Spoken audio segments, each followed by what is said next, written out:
Sometimes, on your Android phone, the auto rotation feature is enabled. That means if you're opening an app and rotating your screen like this, the app's orientation might change too. If you don't want this feature, you can disable it. In this video, we'll show you how to disable the auto rotation feature on your Android phone.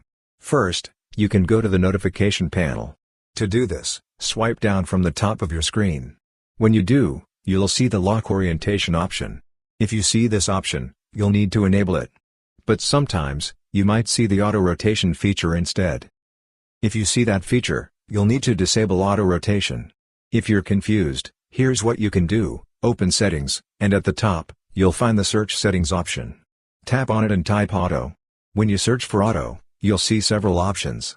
Next, type Pro, and you'll see the Auto Rotate screen option pop up. Just tap on it. You'll land on a page where you'll see the Auto Rotate screen option. If it's turned on, simply turn it off, and the auto rotation feature will be disabled.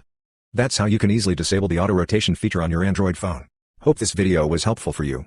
If you found it useful, consider subscribing. See you in the next video.